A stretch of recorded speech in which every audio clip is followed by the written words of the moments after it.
Mike here. Welcome back to Grampie's workshop, where we're out in the shop, this finely organized shop that I have set up here. Well, you have to use your imagination a little. Someday it will be, but it's not yet. And we're not going to work on organizing the shop today either.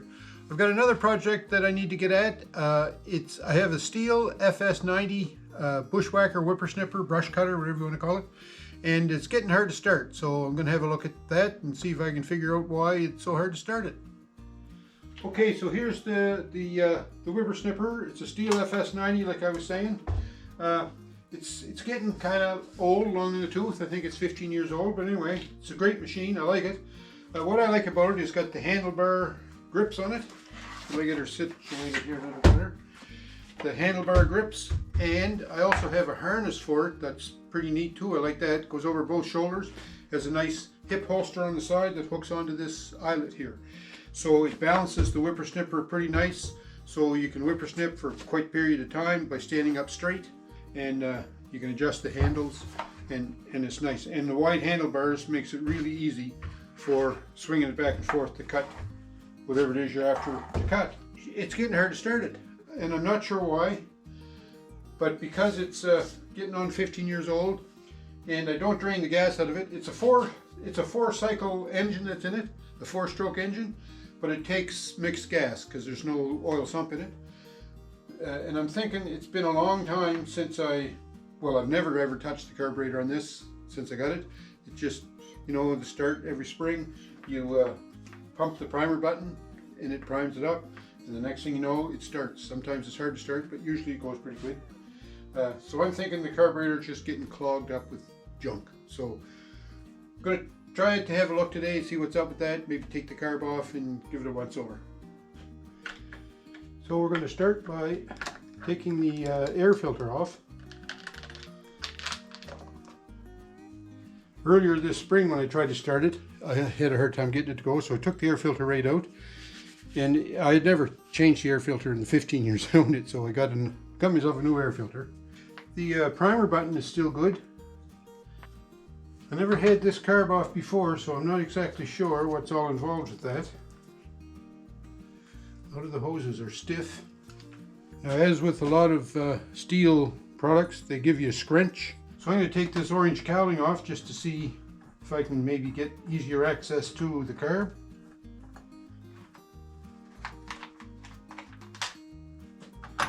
I've never had this apart before, so this is going to be all new to me.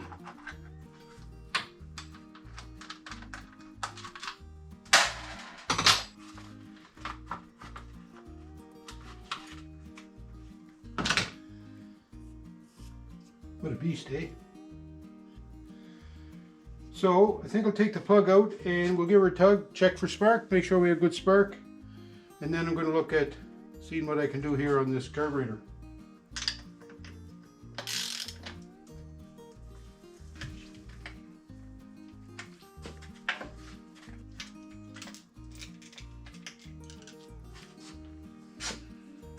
So if you can see that, it doesn't look bad, eh? But it's certainly been used. All right, I'm going to turn this on, see if we have any spark.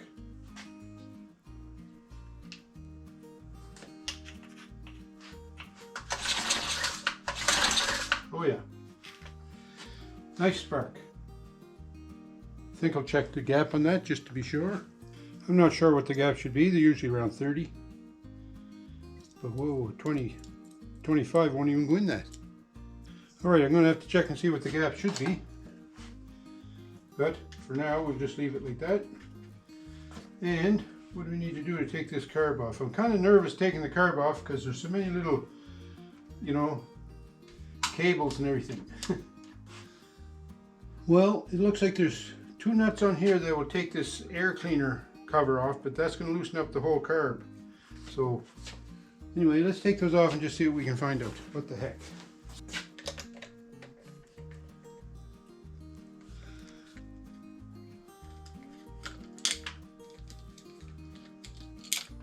Okay, now what happens?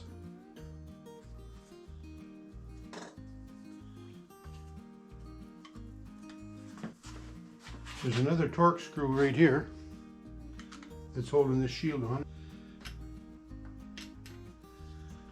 Alright, and then there's a vent line coming from the fuel tank. See if we can get that off.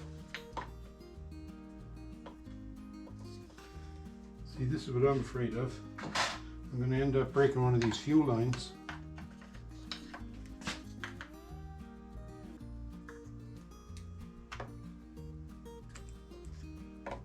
There we go. Now that plug is loose in there.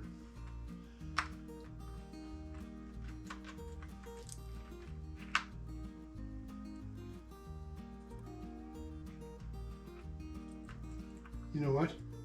I think I broke that. Anyhow, we'll have to see. So we got the two fuel lines going into the tank, and they're both hard as rocks. So the throttle cable hooks on there at the bottom. I could take that off, that's no problem. But then these fuel lines, they have me worried because they're stiff and hard. But I'd like to get that off because I need to check this thing at the top here, this vent, because I think I broke that. See if I can get this throttle cable off.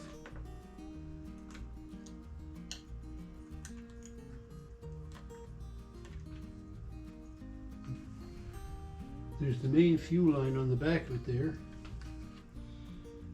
and it's hard too. So these two lines here are the purge, right? It pumps fuel from the tank and then back into the tank. And then the main fuel line comes in at the back. And all those lines are right stiff. So I think before I go any further, I'm just going to get some carb spray and I'm going to spray it in here, see what that does, see if that helps any. And then I'm going to have to go online and look and see if I can find spare fuel lines before I go any deeper into that.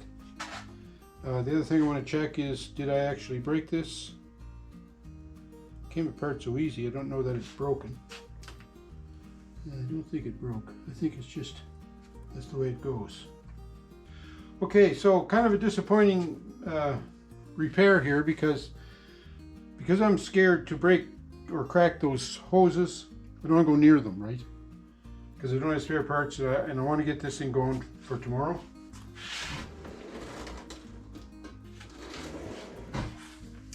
So we're going to spray some carb clean in here.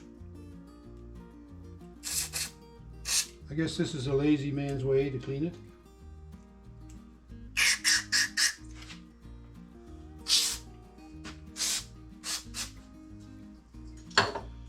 And also spraying all that carb clean on this kind of a carburetor where there's diaphragms in it. You get the carb cleaner on the diaphragm and that really dries it out. And that's kind of scaring me too. So yeah, let's put it all back together before I get into real trouble here. Put the throttle linkage back in place. Okay. So I'm not exactly sure what I'm doing with this carb, so I'm just going to back off on it a little bit, put everything back together, and then go from there. One of the things that scares me about these small engines like this, there's a lot of plastic parts on them, and the plastic parts get brittle with time, and if you're just not careful, you'll break them, and then once you break them, boy, then you have to get new ones, and yeah. So anyway, call me a coward, but I'm just going to put it back together. So this is one of those cases where if you're not exactly sure what's going on, rather than take a chance and maybe lose your opportunity, you just ice the puck. So that's what I'm going to do here. Alright, so I got that suction line back on.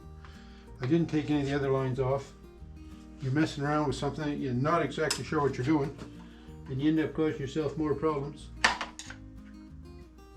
So then you introduce a fault, and you don't know that you introduced the fault, so you're trying to troubleshoot why it won't start, and it's because of the fault that you created, not because there's a problem with the machine at all.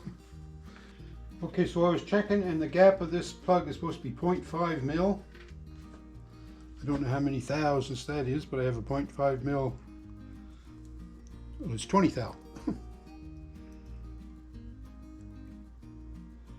So it's a little tight, but not too bad. I think it's all right. We'll leave that alone too. And since we were getting good spark, I don't think there's any need to go any deeper into that.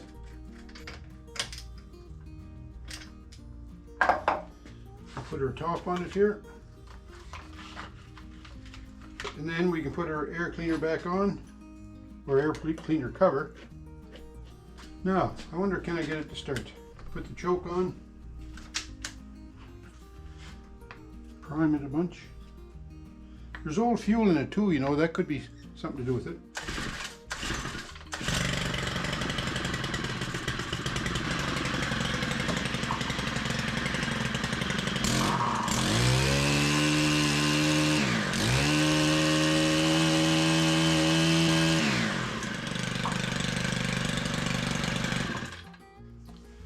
Well, I'm going to say it starts really good now. So I'm going to say that little squirt of carb cleaner made a world of difference. It still doesn't want to go to high speed, so I think I have to tweak the carburetor a little bit. So that's telling me that the carb's still dirty. But anyway, we'll do that. But I think for now, we're good to go. So, you know, the moral of this story is, you know, if you don't know what you're doing, put the brakes on.